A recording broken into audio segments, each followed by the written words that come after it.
Hello students, आप सभी विद्यार्थियों का प्रवेश कोचिंग के ऑनलाइन प्लेटफॉर्म पे स्वागत है। हमें पता है स्टूडेंट्स की जो 9वीं क्लास के विद्यार्थी हैं कहीं ना कहीं थोड़े बहुत हमसे नाराज होंगे। केवल 9वीं क्लास के स्टूडेंट्स नहीं, 12th क्लास के भी स्टूडेंट्स नाराज होंगे, लेकिन 12th क्लास के स्टूडेंट्स के लिए मैंने आज एक वीडियो अपलोड कर रखा है। ठीक है, तो अब उनकी थोड़ी बहुत नाराजगी जो है कम हो गई होगी, लेकिन आपकी नाराजगी जो है थोड़ी रही होगी, मेरे को पता है। क्योंकि स्टूडेंट्स, मैंने आप लोगों को बोला था कि जो 9वीं क्लास के स्टूडेंट होंगे, 9वीं क्लास के स्टूडेंट के लिए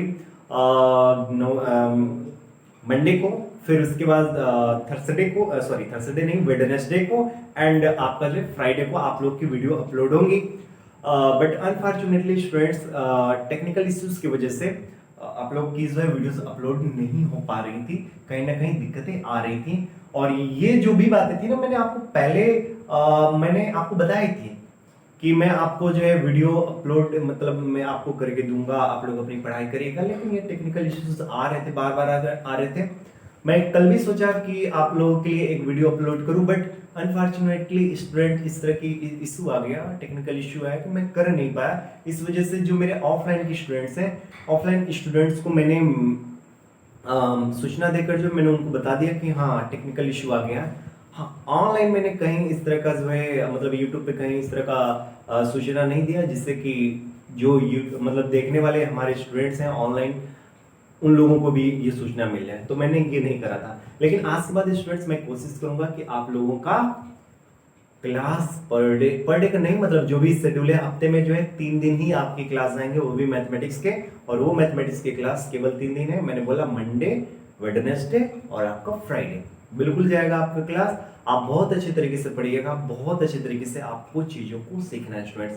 तो चलिए टाइम ना गवाते हुए हम लोग क्या करते हैं, सबसे पहले सिलेबस को डिस्कशन करेंगे, और सिलेबस को डिस्कशन करने के बाद स्टूडेंट्स थोड़ी बहुत जो समय बचेगा उसमें कुछ बातें करेंगे, और नहीं तो आज ही हम लोग क्या करेंगे, अपना एक चैप्टर स्टार्ट कर देंगे। ठीक है ना, तो जो भी गुस्सा है उस गुस्से को थूक दीजिए। मैं थोड़ा सा लेट जरूर हूं स्टूडेंट्स, लेकिन इतना भी लेट नहीं हूं कि आपके सिलेबस को अच्छी तरीके से कवर न कराऊं, या मैं कभी इतना जल्दीबाजी कर दूंगा कि आपको चीजें समझ में ना आए। ये वाला काम मैं नहीं करूंगा, ठीक है ना। मैं देर तो हूं लेकिन दुरुस्त हूं, ठीक है ना, मतलब बहुत अच्छे तरीके से आपको कंटेंट प्रोवाइड किए जाएंगे, आपको टेंशन लेने की कोई जरूरत नहीं है स्टूडेंट्स, ठीक है ना। तो चलिए स्टूडेंट्स, अब हम लोग जो है अभी सिलेबस को देखते हैं, ठीक है ना। तो ये आपका सिलेबस है स्टूडेंट्स, देख लीजिए, ये इतने आपके 15 चैप्टर्स हैं, ठीक है ना। ये पूरे के पूरे आपके 15 चैप्टर्स आपको दिखाई दे रहे हैं। और अगर मान लीजिए कि कुछ चैप्टर्स अगर आपके कटे होंगे, ठीक है ना, तो डोंट वरी, मैं उन चैप्टर्स को भी मैं पढ़ाऊंगा, ठीक है ना। आपके स्कूल में जो टेस्ट होंगे, जो परीक्षाएं होंगी, उसमें जो चैप्टर्स आएंगे वो तो कवर होंगे ही होंगे स्टूडेंट्स। जो चैप्टर्स नहीं आएंगे उन चैप्टर्स को भी जो है मैं कवर करूंगा, ठीक है ना। उन चैप्टर्स को भी हमको कवर करना ही है, क्योंकि मेरा टारगेट केवल ये नहीं होगा कि आप अपना केवल व केवल स्कूल के टेस्ट को पास करिए। मेरा टारगेट ये होगा कि आपको इतने अच्छे तरीके से कंटेंट प्रोवाइड किए जाए, आपको इतने अच्छे तरीके से चीजें पढ़ाई जाए कि अगर आप 9वीं पढ़कर अगर कोई कंपटीशन का एग्जाम दीजिए, अगर किसी कंपटीशन में बैठिए, तो आप अपने आप को सहज फील करिए, या आप अपने आप को बेहतर फील करिए। ये मेरा टारगेट होगा। दैट इज वाई स्टूडेंट्स, मैं कोशिश करूंगा कि आपको पूरा का पूरा सिलेबस आपको अच्छी तरीके से पढ़ाऊं, ठीक है ना। बस आप ध्यान से चीजों को पढ़िएगा। अगर कहीं डाउट होगा तो आपको पूछताछ करना है, ठीक है ना। अगर कहीं डाउट होगा तो आपको पूछताछ करना है। हाँ, लेकिन मैं आपको बता दूं स्टूडेंट्स, ये जो 9वीं क्लास है, आपने अगर 8वीं क्लास तक नहीं सही से पढ़ाई करी है ना, तो 9वीं क्लास से आप चाहें तो अपनी पढ़ाई को स्टार्ट कर सकते हैं। बहुत अच्छी तरीके से जो है आप 9वीं क्लास की पढ़ाई को आप स्टार्ट कर सकते हैं। यहां से अगर आप चाहें तो 9वीं, 10वीं, 11वीं, 12वीं, अगर इन 4 साल को आपने सही से पढ़ाई कर ली ना, तो आगे की पढ़ाई आपका आसान हो जाता है। मैं आपको बता दूं स्टूडेंट्स, ये जो 4 साल की पढ़ाई होती है, यही 4 साल की पढ़ाई आपका भविष्य डिसाइड कर देती है, ठीक है ना। ये 4 साल बहुत महत्वपूर्ण होते हैं। इन 4 सालों को जो है अगर जिसने जो है अच्छी तरीके से इसका इस्तेमाल कर लिया, तो मैं रियली बता रहा हूँ, आपको लाइफ में फिर कहीं दिक्कत नहीं आएगी। लेकिन प्रॉब्लम तो यही है ना कि हम लोग इसी 4 साल को यूज नहीं करते हैं, इसी 4 साल का जो है अच्छी तरीके से इस्तेमाल नहीं करते हैं। इन्हीं 4 सालों में जो है हम बहुत ज़्यादा टाइम को वेस्ट करते हैं। डेट इज़ वाई हमको आगे जाकर ढेर सारी जो है प्रॉब्लम्स का सामना करना पड़ता है। तो इस वजह से स्टूडेंट्स मैं आप लोगों को कहूँगा कि ये 9वीं क्लास एक बेस्ट क्लास है। यहाँ से आप चाहें तो अपनी स्टार्टिंग कर सकते हैं, थोड़ी सी ईमानदारी बरत सकते हैं। अरे 24 घंटे हैं आपके पास, 24 घंटे में बाकी घंटे आप खूब मौज मस्ती करिए। 3-4 घंटा थोड़ा सा अपने पर्सनालिटी पे भी काम कर लीजिए, पढ़ाई पे भी थोड़ी सी फोकस कर लीजिए। 24 घंटे में आपको 3-4 घंटे भी नहीं मिलेंगे 9th की पढ़ाई करने के लिए। 20 घंटा खूब इधर उधर जितना रौंदना है रौंद लो, जितना इधर उधर जाने चले जाओ, लेकिन कम से कम 4 घंटे की पढ़ाई, 3 घंटे की पढ़ाई एकदम फिक्स रखिए, ठीक है। अगर इतना भी अगर आप रेगुलर करते हैं ना, तो मैं रियली बता रहा हूं आपको कहीं दिक्कत नहीं होगी। वही अगर नहीं करेंगे तो प्रॉब्लम तो आएगा ही आएगा। तो ये 9वीं क्लास बहुत बेसिक क्लास होगा और यहाँ से जो है आपको चीजें बहुत अच्छी तरीके से सिखाई जाएंगी, कहीं भी किसी तरह का कोई डाउट नहीं होगा। अगर कोई डाउट होता है तो आपको पूछताछ करनी है, ठीक है ना। हाँ, मैं आपको बता दूं कि जो भी चैप्टर्स हैं 9वीं क्लास के, जो भी चैप्टर्स हैं ये आपका बेस तैयार करेंगे, ये आपका बेस तैयार करेंगे आगे की मैथमेटिक्स के लिए, ठीक है ना। आगे की मैथमेटिक्स के लिए ये लोग आपका बेस तैयार करेंगे। तो इस वजह से स्टूडेंट थोड़ा सा ध्यान दीजिएगा, ये सभी के सभी चैप्टर्स को अच्छी तरीके से पढ़िएगा। क्योंकि मैं आपको बता दूं कि अगर आपने नंबर सिस्टम नहीं पढ़ा सही से ना, तो आगे बहुत जगह आपको दिक्कत आएगी। न केवल 9वीं क्लास में, आपको जो है 10वीं क्लास में आगे दिक्कत आएगी, 11वीं में आने वाली है, 12वीं में आने वाली है, इवन हायर मैथमेटिक्स तक आपको आने वाली है दिक्कतें। बिकॉज नंबर सिस्टम में आपको नंबर्स आपको अच्छी तरीके से सीखना है। नेचुरल नंबर क्या होता है, होल नंबर क्या होता है, इवन क्या होता है, ऑड क्या होता है, प्राइम नंबर्स क्या होता है, रेशनल नंबर क्या होता है, इरेशनल नंबर्स क्या होता है, को प्राइम, ट्विन प्राइम, ये सब क्या होते हैं, ये सब आपको आना चाहिए, ठीक है ना। क्योंकि अगर आप इन सब चीजों को जानते हैं तो आपको आगे का मैथमेटिक्स ठीक लगेगा। यही तो बेसिक है। तो सोचो, मैं कह रहा हूं ना कि 9वीं क्लास से आप अपने बेस को तैयार कर सकते हैं अच्छी तरीके से। तो ये नंबर सिस्टम आपके लिए बहुत इंपॉर्टेंट है। हाँ, ये पॉलिनोमियल जो स्टूडेंट्स है, ये पॉलिनोमियल वाला चैप्टर आपको 10वीं में भी मिलेगा। तो 10वीं का अगर पॉलिनोमियल आपको अच्छी तरीके से समझना है तो इसके लिए 9वीं का जानकारी होना चाहिए। तो 9वीं का जो बेसिक कंसेप्ट है उसको थोड़ा सा बढ़िया से सीख लीजिएगा। और वो बेसिक कंसेप्ट कहां से आपका तैयार होता है, यहीं से तैयार होता है।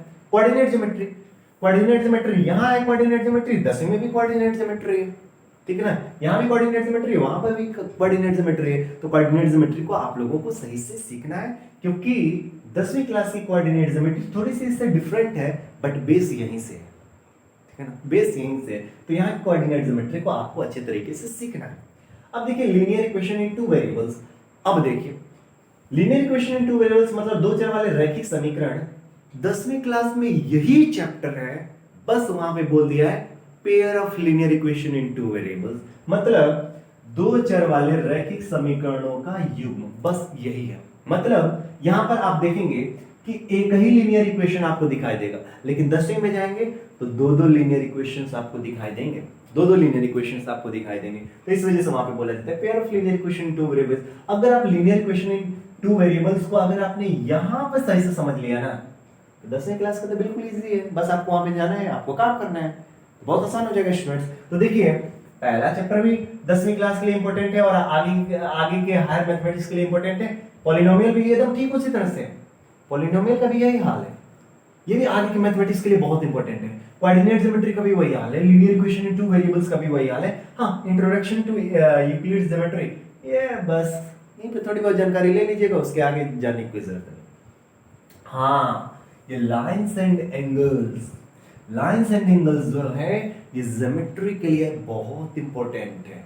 तो लाइंस एंड एंगल्स ये बेस बताएगा आपको पूरी तरह से, ज्योमेट्री की पूरी तरह से बेस बताएगा। अगर लाइंस एंड एंगल्स आपको जानकारी नहीं होगी तो ये ट्रायंगल की जानकारी नहीं होगी, ट्रायंगल की जानकारी नहीं होगी तो आगे भी बहुत ऐसी चीजें आएंगी जहां पे आपको दिक्कतें आएंगी ही आएंगी, ठीक है ना। तो ये आपका ज्योमेट्री वाले टॉपिक्स है, इनको जो है अच्छी तरीके से आपको कवर करना है। ज्योमेट्री और मेंसुरेशन वाले टॉपिक्स हैं नीचे। तो देखिए लाइंस एंड एंगल्स, अब देखिए लाइंस एंड एंगल्स और ये ट्रायंगल, यहाँ पे ट्रायंगल में आप सीखेंगे, ट्रायंगल का बेसिक कांसेप्ट हो सकता है कि आपको थोड़ी बहुत आइडिया हो, नहीं भी है तो कोई दिक्कत नहीं है, मैं दे दूंगा, ठीक है ना, डोंट वरी। बट हाँ, यहां पर ट्रायंगल में हम लोग सीखेंगे कॉन्ग्रुएंसी। यहां पर क्या सीखेंगे? कॉन्ग्रुएंसी, जिसको बोला जाता है स्टूडेंट्स सर्वांग क्षमता। ठीक है ना, 9वीं क्लास के ट्रायंगल में हम लोग को क्या सीखना है? सर्वांग क्षमता क्या होता है। लेकिन मैं आपको बता दूं 10वीं क्लास में भी ट्रिग्नोमेट्री नहीं, 10वीं क्लास में जो है ये ट्रायंगल है, 10वीं क्लास में भी ट्रायंगल है। समझ में आ रहा है ना? अगर आपको लाइंस एंड एंगल्स नहीं आएगा तो ट्रायंगल्स की क्वेश्चंस नहीं कर पाएंगे। लाइंस एंड एंगल्स आना चाहिए तभी आप ट्रायंगल्स के क्वेश्चन कर पाएंगे। और ट्रायंगल्स के क्वेश्चन और लाइंस एंड एंगल्स के क्वेश्चंस अगर आपको नहीं आएंगे, क्वाड्रिलेटरल के क्वेश्चन आप कर ही नहीं सकते। मतलब ये चैप्टर से एक दूसरे से लिंक्ड है, पूरी तरह से लिंक्ड है, तो इनको समझना बहुत जरूरी है। अगर आपने लाइंस एंड एंगल्स सही से नहीं पढ़ा, ट्रायंगल समझ में नहीं आएगा, क्वाड्रिलेटरल समझ में नहीं आएगा, एंड आगे के हर जगह आपको दिक्कत आएगा। समझ में आ रहा है ना? तो लाइंस एंड एंगल्स अच्छी तरीके से समझिएगा, क्योंकि आपको लाइंस एंड एंगल्स के साथ ट्रायंगल जाना बहुत जरूरी है। मैंने बोला ना कि 10वीं क्लास में भी आपको ट्रायंगल दिखाई देगा, और 10वीं क्लास के ट्रायंगल में हमको कॉन्ग्रुएंसी नहीं पढ़नी है, वहां पे हमको पढ़नी है सिमिलैरिटी। सिमिलैरिटी जिसको बोला जाता है समरूपता। समरूपता, सिमिलैरिटी पढ़नी है। तो देखिए 9वीं क्लास के ट्रायंगल में क्या सीखना है? सर्वांग क्षमता। 10वीं क्लास में क्या सीखना है? समरूपता। यही तो सीखना है। और हाँ, अगर आपको मैंने देखो मैं कैसे लिंक कर रहा हूं, थोड़ा ध्यान से, लाइंस एंड एंगल्स नहीं आएगा तो ट्रायंगल नहीं आएगा, ट्रायंगल नहीं आएगा तो मतलब ये कॉन्ग्रुएंसी नहीं आएगी, कॉन्ग्रुएंसी नहीं आएगी तो आपको सिमिलैरिटी भी नहीं आएगी, अच्छे तरीके से समझ ही नहीं पाएंगे। तो ये सभी के सभी चीजें जो है ना एकदम लिंक्ड है, इनको बहुत अच्छे तरीके से समझना है। फिर यहाँ पे देखिए क्वाड्रिलेटरल भी आपको समझ में नहीं आएगा अगर ये सब चीज नहीं पढ़ेंगे तब। फिर यहाँ से आपका स्टार्ट होता है area of parallelogram and triangles. ठीक है ना, क्षेत्रफल से संबंधित बातें। अब देखिए ये सब चीजें आपको समझना पड़ेगा। पैरेललोग्राम क्या होता है, ट्रायंगल क्या होता है, उनकी एरिया कैसे फाइंड करी जाती है, ये सब चीजें तो आपको इसी में सीखना है। अब देखिए ये भी, अब यहीं पे देख लीजिए सर्कल्स, सर्कल। अब देखिए सर्कल आपका 10वीं क्लास में भी है। आज 10वीं क्लास में 2 चैप्टर्स हैं सर्कल का, एक सर्कल है और area related to circle, 2 chapters हैं। मतलब एक सर्कल और एक एरिया रिलेटेड टू सर्कल, मतलब एक वृत्त और एक है वृत्तों से संबंधित क्षेत्रफल, 2 चैप्टर्स हैं वहां पे। तो वो, लेकिन वो बेस कहां से तैयार होता है 10वीं क्लास के लिए? वो बेस कहां से तैयार होता है? यहां से, यहीं से 9वीं क्लास से। मैं तो इसी वजह से मैं बोल रहा हूं कि अगर आप चाहें तो 9वीं क्लास से आप अपना बेसिक क्लास स्टार्ट कर सकते हैं। बिल्कुल 9वीं क्लास से आप लोग अपना चाहें तो बेसिक क्लास स्टार्ट कर सकते हैं। तो यहां से स्टूडेंट्स थोड़ा सा सीरियस हो जाइए और इन 4 सालों को अच्छी तरीके से पढ़ लीजिए, ताकि आपका आगे का जो 40 साल का भविष्य होगा उस 40 साल में आप रेस्ट करिएगा। रेस्ट करने का मतलब ये है लाइफ मौज मस्ती वाली होगी। ठीक है ना, आराम से जाना है, जॉब करना है, आना है, चैन से अपने लाइफ को जीना है। ठीक है ना, वो कर पाएंगे। ठीक है, ये कंस्ट्रक्शन आपको यहां पर भी दिखाई दे रहा है, आपको 10वीं में भी दिखाई देगा कंस्ट्रक्शन। फिर देखिए ये हीरोन्स फार्मूला, हीरोन्स फार्मूला हम लोग जब पढ़ते थे तो इसको हीरो का सूत्र बोलते थे। यहाँ पे अलग बात है कि यहाँ पे हीरोन का सूत्र लिखा है, लेकिन हम लोग हीरो का सूत्र बोलते थे, हीरोन्स फार्मूले को। ठीक है ना, अब हीरोन्स फार्मूला, अब जैसे आपने सीखा होगा 8वीं क्लास में, अगर 8वीं क्लास तक आपने सीखा तो बहुत अच्छी बात है, नहीं सीखा तो कोई दिक्कत नहीं है। अगर किसी त्रिभुज का अगर क्षेत्रफल ज्ञात करना था तो त्रिभुज के क्षेत्रफल का फार्मूला हम लोगों ने क्या सीखा था? 1/2 गुणे आधार गुणे ऊंचाई, इस तरह का हम लोगों ने मतलब फार्मूला सीखा था। बट देखिए एक और फार्मूला हम लोग 9वीं क्लास में सीखेंगे, जिसके माध्यम से हम लोग चाहेंगे तो किसी भी त्रिभुज का जो हम लोग इजिली क्षेत्रफल ज्ञात कर सकते हैं, एरिया फाइंड कर सकते हैं। हीरोन्स फार्मूला का इस्तेमाल होगा किसी भी त्रिभुज का क्षेत्रफल फाइंड करना। ठीक है ना, अब देखिए सरफेस एरिया एंड वॉल्यूम, ये चैप्टर बहुत इंपॉर्टेंट है student, surface area and volume. क्योंकि सरफेस एरिया एंड वॉल्यूम जब तक आप 9वीं क्लास का नहीं जानेंगे, सरफेस एरिया एंड वॉल्यूम ये चैप्टर जब तक आप 9वीं क्लास का नहीं जानेंगे, तब तक मैं आपको बता दूं 10वीं क्लास का एक क्वेश्चन भी टच नहीं कर पाएंगे। रियली मैं बता रहा हूं, अगर आपने 9वीं क्लास का सरफेस एरिया एंड वॉल्यूम वाला ये जो चैप्टर है, पृष्ठीय क्षेत्रफल और आयतन का ये जो चैप्टर है, इस चैप्टर को अगर आपने 9वीं क्लास का जो भी फार्मूले हैं इस चैप्टर से संबंधित अगर वो आपको याद नहीं है ना, तो 10वीं क्लास का मैं कह रहा हूं ना एक क्वेश्चन भी जो है आप टच नहीं कर पाएंगे। समझ आ रहा है, एक क्वेश्चन भी आप नहीं कर पाएंगे। तो स्टूडेंट ये बहुत इंपॉर्टेंट नहीं हो रहा है, मतलब आप पढ़ रहे हो 9वीं की चीजें और सब आपको 10वीं में काम आने वाली है। तो क्यों ना हम अभी से जो है इन सब चीजों को कवर करें, और नहीं अगर कवर करिए रहेंगे तो 10वीं क्लास में आपको बड़ी दिक्कत आने वाली है। तो आपको सीखना बहुत जरूरी है स्टूडेंट्स, ठीक है ना। तो ये भी आपके लिए बहुत इंपॉर्टेंट है और आगे की कंपटीशंस में भी इसका बहुत रोल होता है। स्टैटिस्टिक्स और ये क्या है, प्रोबेबिलिटी। स्टैटिस्टिक हो सकता है आपके लिए नया चैप्टर हो जाए और प्रोबेबिलिटी से तो आप थोड़ी बहुत कहीं ना कहीं 8वीं क्लास में परिचित होंगे ही होंगे, ठीक है ना। तो ये है हमारे 15 चैप्टर्स और आपने देखा कि इसमें मैक्सिमम चैप्टर्स आपको आगे की मैथमेटिक्स के लिए, हायर मैथमेटिक्स के लिए, न केवल 12वीं तक की मैथमेटिक्स के लिए बल्कि आगे की मैथमेटिक्स के लिए भी जो है बहुत यूजफुल है, ठीक है ना स्टूडेंट्स। तो इन सब चीजों को जो है थोड़ा सा ध्यान में रखिएगा। मैंने सिलेबस का डिस्कशन कर लिया, मैंने आपको बता दिया कि आपके कौन कौन से चैप्टर्स हैं, पूरा आपके मैथमेटिक्स के सिलेबस में क्या है, किस तरीके से पढ़ना है, कौन चैप्टर कितना इंपॉर्टेंट है, ये सब चीजें मैंने आपको दिखा दिया, ठीक है ना स्टूडेंट्स। तो अगर कोई डाउट होगा सिलेबस डिस्कशन से लेकर तो जरूर आप हमसे पूछताछ जरूर करिएगा, ठीक है ना। टाइम क्या हो गया, कितने टाइम हो गए, 17। ठीक। अब देखिए स्टूडेंट्स, तो हम लोग चैप्टर का स्टार्टिंग भी कर लेते हैं, ठीक है ना। यहीं पे जो है चैप्टर का थोड़ा बहुत इंट्रोडक्शन स्टार्ट कर लेते हैं, ठीक है। तो हमारा पहला चैप्टर जैसा कि आप देख पा रहे हैं, हमारा पहला चैप्टर है नंबर सिस्टम, पहला चैप्टर। अब मैं इसको कर इरेज नाउ शी। हमारा पहला चैप्टर है नंबर सिस्टम, नंबर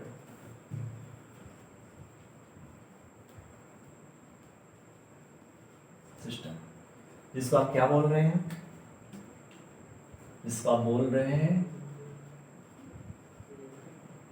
संख्या पद्धति। क्या बोला जा रहा है, संख्या पद्धति, नंबर सिस्टम। अब देखिए स्टूडेंट्स, नंबर सिस्टम मतलब बहुत ज्यादा नंबर्स होंगे और वो एक सिस्टमेटिक तरीके से होंगे। जैसे मान लीजिए अगर गवर्नमेंट ये जो चल रही है, जो भी गवर्नमेंट चलती है, ठीक है ना, जो भी सरकार चलती है, तो उसमें केवल एक पर्सन से चल जाता है क्या, नहीं। उसी में जो आप देखेंगे तो सबसे ऊपर जो है आप देख रहे हो कि सबसे ऊपर जो है राष्ट्रपति बैठा हुआ है, ठीक है ना। फिर उसके बाद प्रधानमंत्री हैं, फिर उसके बाद जो है आप देख पा रहे हैं तो सीएम लोग बैठे हुए हैं, है कि नहीं। फिर सीएम के बाद जो है आप देख रहे हैं तो जो ये सांसद हैं, जो विधायक हैं, ये लोग बैठे हुए हैं। फिर अगर देखो मतलब अगर आप देखिए तो जिले में देखो आईएएस अधिकारी बैठा होता है, डीएम, है ना, आईएएस अधिकारी बैठा हुआ है। फिर उससे नीचे अगर आप देखो तो आईपीएस भी बैठता है। फिर उससे नीचे ढेर सारे करते करते करते अंत में आकर एक हवलदार के यहाँ आप आते हो। मतलब ये सभी लोग जो है हमारे देश का जो प्रशासन है, उस प्रशासन को चलाने के लिए इतने सारे पद हैं और इन सभी पदों का अपना एक मर्यादा है और उस मर्यादा के अकॉर्डिंग ये सभी लोग जो है अपने दायित्वों का पालन करते हुए क्या कर रहे हैं, एक सिस्टम बनाए हुए हैं, ठीक है ना, एक सिस्टम बनाया हुआ। ठीक उसी तरह से हम लोग ढेर सारे नंबर्स को पढ़ने वाले हैं और उन्हीं नंबर्स का एक तरीके से जो एक ग्रुप मैं बोल सकता हूं, जैसे इतने लोगों का एक जो ग्रुप है उसको मैंने एक सिस्टम बोला, ठीक है ना। इतने लोगों का जो ग्रुप है, जैसे मान लीजिए आईएएस अधिकारी हैं, फिर उसके बाद जो मैं वो बोल रहा हूँ कि उनसे नीचे आईपीएस है, फिर उनसे नीचे जो भी अधिकारी हैं, फिर उसके बाद एकदम चले जाइए हवलदार तक। ये सभी लोग एक सिस्टम डेवलप किए हुए हैं। ठीक उसी तरह से जो है कई नंबर्स जो है, ढेर सारे नंबर्स हैं, उनको एक सिस्टमेटिक तरीके से रखा गया है। और नंबर्स का अगर आप सिस्टमेटिक अध्ययन कर रहे हो तो वही आपका एक नंबर सिस्टम बनता है, ठीक है ना। जैसे आप सबसे पहले पढ़ेंगे नेचुरल नंबर, प्राकृतिक संख्या। प्राकृतिक संख्या अलग होती है, पूर्ण संख्या अलग होती है, सबके पद अलग अलग, सबके पद अलग अलग हैं, लेकिन वो सभी के सभी एक नंबर ही है। मतलब देखिए आईएएस अधिकारी, फिर उसके बाद आईपीएस, फिर उसके नीचे सभी अधिकारी, अंत में आ जाइए हवलदार तक आ जाइए। ये सभी लोग अलग अलग पदों पे हैं, लेकिन ये सभी के सभी लोग जो है अंत में किसके लिए काम कर रहे हैं, एक अच्छा जो है प्रशासन व्यवस्था को बनाए रखने के लिए, है कि नहीं। इस तरीके से काम कर रहे हैं। ठीक उसी तरह से हमको अलग अलग नंबर्स पढ़ने हैं, लेकिन ये सभी के सभी नंबर्स जो है आपको चीजों को अध्ययन करने में, सिस्टमेटिक तरीके से चीजों को अध्ययन करने में बहुत सपोर्ट करते हैं, ठीक है ना। इस वजह से इनको आप सभी को मिलाकर बोल सकते हो नंबर सिस्टम। तो उम्मीद है आपको समझ में आया होगा नंबर सिस्टम क्या है, संख्या पद्धति क्या है, ठीक है ना। अब इन्हीं नंबर्स को हम लोगों को बारी बारी करके अच्छे तरीके से पढ़ना है। तो सबसे पहला जो नंबर हम लोग पढ़ते हैं नंबर सिस्टम में, तो सबसे पहला नंबर होता है आपका नेचुरल नंबर। आपका क्या होता है, नेचुरल नंबर, नेचुरल नंबर, ठीक है ना, नेचुरल नंबर। अब अगर आप, मैं कह रहा हूं ना, यहां से चाहे तो आप अपनी मैथमेटिक्स को बहुत बेहतर कर सकते हैं। नेचुरल नंबर जिसको आप बोलते हैं प्राकृत नंबर्स में लिखता हूं प्राकृत संख्या है, ठीक है ना। नेचुरल नंबर प्राकृत संख्या, थोड़ा ध्यान से देखिए।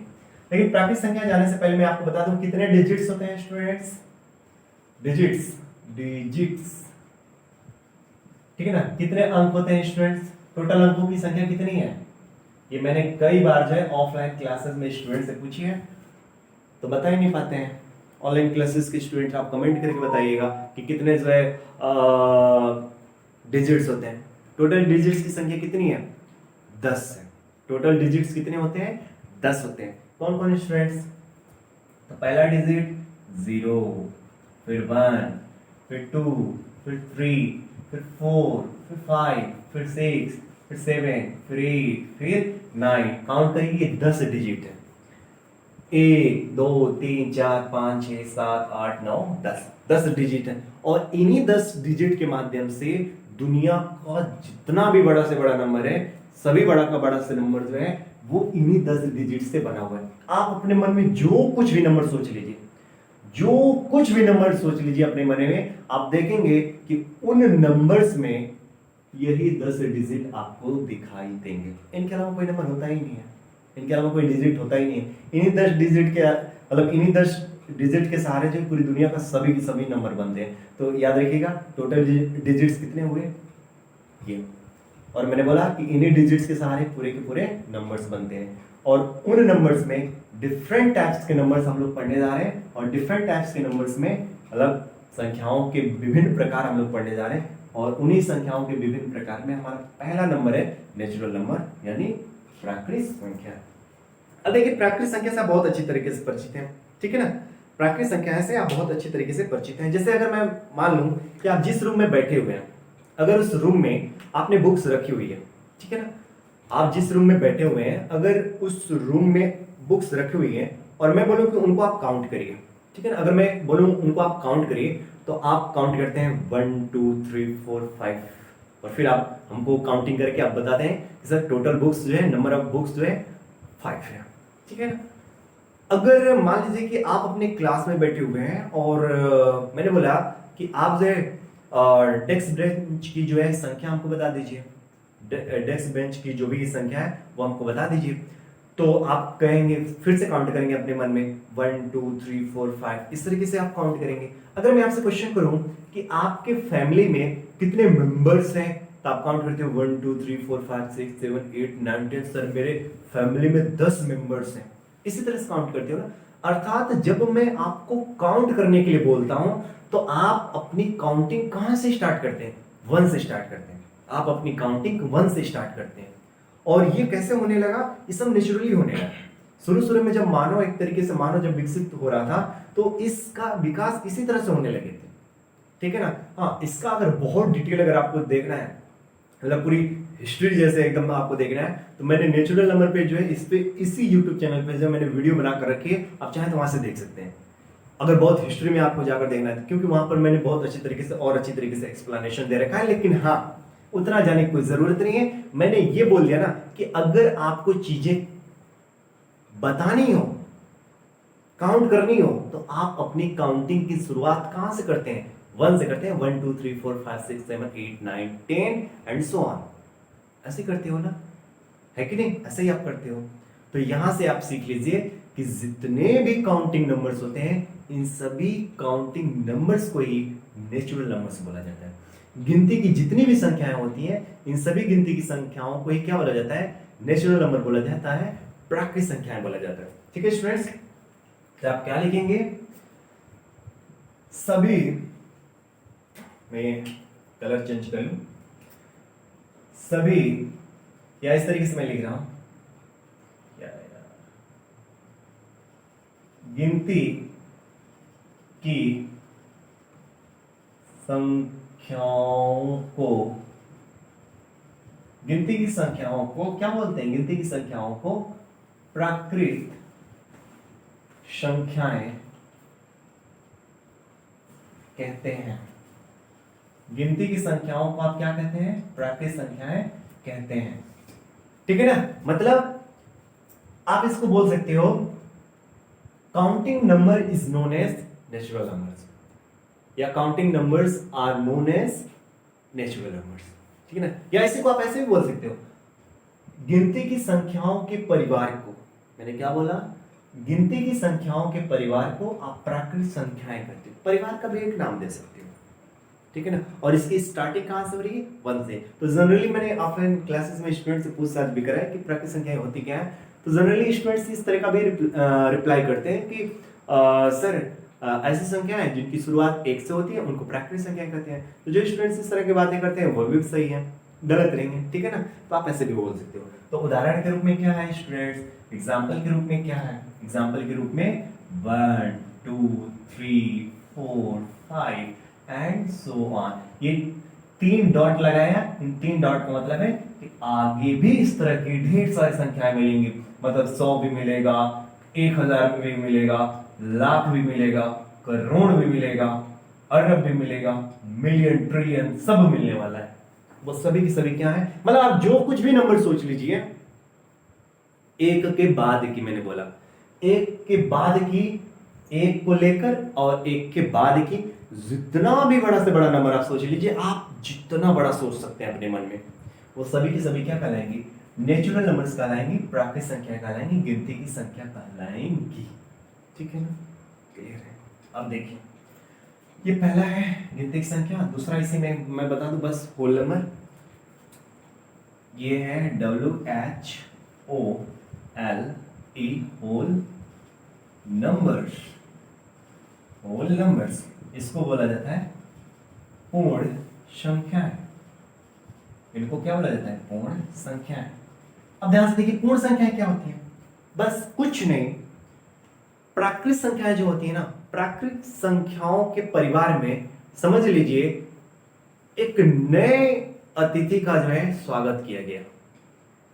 प्राकृत संख्याओं का जो परिवार है उसमें एक नया अतिथि आ गया, और जैसे ही वो नया अतिथि आता है उसने पूरे प्राकृत संख्या के परिवार का टाइटल ही बदल दिया, और बदल कर कहा कि अब आप लोग प्राकृत संख्या नहीं कहलाएंगे, अब आप लोग जो है सभी लोग मेरे से, अगर स्टार्टिंग आप लोगों की हुई, मतलब अगर जब स्टार्टिंग मेरे से होने लगी, तो आप सभी प्राकृत संख्या नहीं कहलाएंगे, आप सभी पूर्ण संख्या में होंगे, पूर्ण संख्याएं कहलाएंगे। मतलब देखो गजब क्या है, वो ऐसा कुछ कह रहा है कि देखो अगर मैं नहीं था तो तुम लोग प्राकृत संख्या कहला रहे थे, तुम लोग पूर्ण नहीं थे, अधूरे अधूरे से थे, मेरे आते ही तुम लोग पूर्ण हो गए, मेरे आते ही क्या हो गए? तुम लोग पूर्ण हो गए। ठीक है? सही भी बात है भैया, है कि नहीं? सही भी बात है। अरे जब तक जीरो का आविष्कार नहीं हुआ था, जब तक मतलब जीरो का पता नहीं चला था, तब तक हमारी काउंटिंग 9 के बाद आगे बढ़ ही नहीं पा रही थी, है कि नहीं? हमारी काउंटिंग जो है 9 के बाद आगे बढ़ ही नहीं पा रही थी। जीरो के बाद जो है हमारी काउंटिंग आगे बढ़ पाई। तो जितना भी बड़ा से बड़ा नंबर है वो कहीं ना कहीं अगर हम लोग सोच पाए तो जीरो का आने के बाद ही सोच पाए, है कि नहीं? इस वजह से जो पूरी तरह से सभी लोग पूर्ण हो गए। तो यही जीरो कहता है कि देखो प्राकृत संख्या तुम्हारे अंदर अगर मैंने एंट्री करा, मतलब तुम्हारे परिवार में अगर मैंने शामिल हुआ एक अतिथि के रूप में, तो मेरे वजह से आप सभी लोग पूर्ण हो गए। इस वजह से अगर प्राकृत संख्याओं के परिवार में जीरो को भी शामिल कर लिया जाता है तो वही प्राकृत संख्या का परिवार पूर्ण संख्या कहलाने लगता है। ठीक है ना? तो आप क्या बोलेंगे यहाँ पे? शून्य सहित या जीरो सहित, मैं यहाँ पे लिख दे रहा हूं, शून्य सहित प्राकृत संख्याओं के परिवार को पूर्ण संख्या कहते हैं, पूर्ण संख्या कहते हैं। ठीक है ना? मतलब family of natural numbers including zero, क्या बोलेंगे? Family of natural numbers including zero is known as whole numbers. ठीक है, ये अंग्रेजी वाले बच्चे एग्जाम्पल के रूप में देख लीजिए, इसकी स्टार्टिंग कहां से हो जाएगी, 0 से 0, 1 2 3 4 5 एंड सो ऑन। ठीक है ना, एंड सो ऑन। तो जनरली मैंने बच्चों से जब पूछताछ करा है कि पूर्ण संख्या क्या होती है, तो कई बच्चे इस तरह का भी जवाब देते हैं कि सर जो 0 से स्टार्ट होता है उसको पूर्ण संख्या बोलते हैं और जो 1 से स्टार्ट होता है उसको प्राकृत संख्या बोलते हैं। इस तरह का रिप्लाई करते हैं। तो जो बच्चे इस तरह का भी रिप्लाई करते हैं बिल्कुल सही है, कहीं कोई दिक्कत नहीं है। लेकिन आपसे पेपर में इस तरह से क्वेश्चन नहीं पूछा जाएगा कि पूर्ण संख्याएं क्या होती हैं, प्राकृत संख्याएं क्या होती हैं। इस तरीके का क्वेश्चन नहीं होगा। क्वेश्चन कैसे होगा, देखिए, एक चीज देखिए, पूर्ण संख्याओं में अगर आप देख पा रहे हैं तो यहां से लेकर आगे की सभी संख्याएं क्या हैं, प्राकृत हैं। पूर्ण संख्याओं में केवल 0 को छोड़िए तो 0 के बाद आने वाली जितनी भी संख्याएं हैं वो सभी की सभी प्राकृत संख्याएं है कि नहीं। ये पूरा का पूरा प्राकृत नंबर, मतलब ये जो पूरा का पूरा ये जो प्राकृत संख्या है वो सभी की सभी जो है किसमें मिल रही है, पूर्ण संख्या में मिल रही है, नहीं मिल रही है। तो जितनी भी प्राकृत संख्याएं हैं वो सभी की सभी पूर्ण संख्या में आपको साफ साफ दिखाई दे रही है।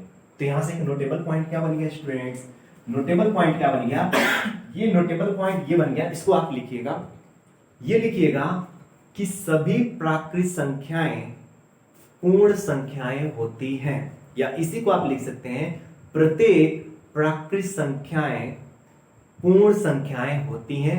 ये एक नोट पॉइंट याद रखिएगा क्योंकि क्वेश्चन यहां से पूछता है। ठीक है ना, क्वेश्चन ऐसे पूछेगा। तो प्रत्येक प्राकृत संख्याएं पूर्ण संख्याएं होती हैं। Every natural numbers are whole number, every natural numbers are whole number. ठीक है, कोई डाउट नहीं। Every natural number is a whole number, या नंबर्स अगर बोलेंगे मतलब ये मतलब जो वर्ब है ना इसका आप क्लियर करिएगा। ठीक है, तो ध्यान में रखिए प्रत्येक प्राकृत संख्या पूर्ण संख्या होती है। अगर मैं जिस इसका अपोजिट कर दूं कि क्या प्रत्येक पूर्ण संख्या प्राकृत संख्या होगी, क्या प्रत्येक पूर्ण संख्या प्राकृत संख्या होगी, आप कहेंगे नहीं सर कैसे, क्योंकि पूर्ण संख्या में तो 0 आता है, प्राकृत संख्या में 0 थोड़े नहीं आता है। तो प्रत्येक पूर्ण संख्या जो है प्राकृत थोड़े नहीं हो सकती है ना। तो ये भी पॉइंट लिखिए कि प्रत्येक पूर्ण संख्या प्राकृत संख्या नहीं होती है। प्रत्येक पूर्ण संख्या प्राकृत संख्या नहीं होती है। क्यों नहीं होती है, क्योंकि पूर्ण संख्या में 0 आता है, प्राकृत संख्या में 0 नहीं आता है। हाँ, कब जो है कब जो है पूर्ण संख्या प्राकृत संख्या होंगी, जब आप इस तरीके का स्टेटमेंट दें जो मैं बोलने जा रहा हूं, ध्यान से सुनिए। अगर मैं इस तरह का स्टेटमेंट देता हूं, शून्य को छोड़कर, देखो मैंने क्या बोला, शून्य को छोड़कर सभी पूर्ण संख्याएं प्राकृत संख्याएं होती हैं। अगर मैं इस तरह की मैं बात करूं तो आप मानेंगे कि हाँ सर बिल्कुल सही है, सही बात है। अगर आप 0 को छोड़ दीजिए, 0 को मैंने बंद कर दिया, अब आगे की जितनी भी पूर्ण संख्या है 1 2 3 4 5 आगे की जितनी भी पूर्ण संख्या है वो सभी की सभी प्राकृत संख्या नहीं है। तो 0 को छोड़कर सभी की सभी पूर्ण संख्याएं प्राकृत संख्याएं होती हैं। समझ में आए? तो ये जो 3 नोट पॉइंट मैंने बताया इनको याद रखिएगा। अब आगे के जो टाइप्स ऑफ नंबर्स में आगे के जो नंबर्स आएंगे, जैसे इंटीजर्स आएगा, ऑड इवन आएगा, फिर rational number, irrational number, prime numbers, coprime numbers, composite number, twin prime number, ये जितने भी नंबर्स आएंगे उनको हम लोग सीखेंगे बाद में, यानी अगले क्लास में। तो आज ये नंबर सिस्टम का आपका इंट्रोडक्शन स्टार्ट हो गया है। ठीक है ना, इंट्रोडक्शन मैंने थोड़े बहुत दे दिए और इसके लिए अब आगे जो वीडियो आएगा उसमें अच्छे तरीके से चीजों को कवर करेंगे। तो आज का क्लास स्टूडेंट्स आप लोगों को कैसा लगा है थोड़ा सा जरूर कमेंट करके बताया करिए, क्योंकि आपका कमेंट कहीं ना कहीं जो है हमें मोटिवेट करता है अपने कार्यों को आगे करने के लिए। वैसे मैं ऑलरेडी अपने आप से भी मोटिवेट रहता हूँ, सेल्फ मोटिवेशन मेरे लिए एक अच्छा रोल प्ले करता है अपने आप को जो बेटर वे में काम करने का। ठीक है ना, तो सेल्फ मोटिवेशन मेरे लिए काम करता है। लेकिन हाँ, अगर आप कमेंट करते हैं तो कहीं ना कहीं वो मेरे लिए और एक बेस्ट एक तरीके से मैं क्या बोलूं बूस्टर का काम करेगा। ठीक है ना, तो स्टूडेंट्स जरूर कमेंट करिए कि आज का क्लास आप लोगों को कैसा लगा। हाँ, अगर आप लाइव क्लास वगैरह चाहते हैं तो लाइव क्लास के लिए मैंने हर क्लासेस में बोल दिए हैं, 10th क्लास में भी, 11th क्लास में भी, 12th क्लास में बोल दिया है कि अगर आप लोग लाइव क्लास चाहिए तो एक दिन किसी वीडियो पर सभी के सभी विद्यार्थी, कम से कम 20 विद्यार्थियों का जो है लिख कर मैसेज आना चाहिए कि लाइव क्लास चाहिए। एक दिन अगर जिस भी दिन अगर पता चला कि किसी वीडियो पर बच्चों ने कमेंट किया है, कम से कम 20 बच्चों ने, कि लाइव क्लास चलिए, लाइव क्लास स्टार्ट कर दिया जाएगा और फिर आप सभी जो है वहां से पढ़ाई कर लीजिएगा, ठीक है ना। लाइव क्लास में फायदा भी है कि आप जो है डायरेक्ट क्वेश्चन डाउट जो है आप कर सकते हैं। इस तरह से आप कमेंट करते हैं फिर बाद में उसको बताया जाता है तो मजा नहीं आता है। उसमें क्या होता है ना कि एक रिदम बना रहता है, तुरंत क्वेश्चन करो तुरंत जवाब जो मिलता है ना तो बच्चा तुरंत क्लियर हो जाता है। अब आज क्वेश्चन करें बाद में जवाब मिले तो थोड़ा जो मजा होता है ना वो मजा नहीं आ पाता है, ठीक है ना। एक्चुअल में जो मतलब मिलना चाहिए वो मजा नहीं आता है, ठीक है ना। तो चलिए स्टूडेंट्स अब मिलेंगे अगले वीडियो में, ठीक है ना। Okay, bye bye.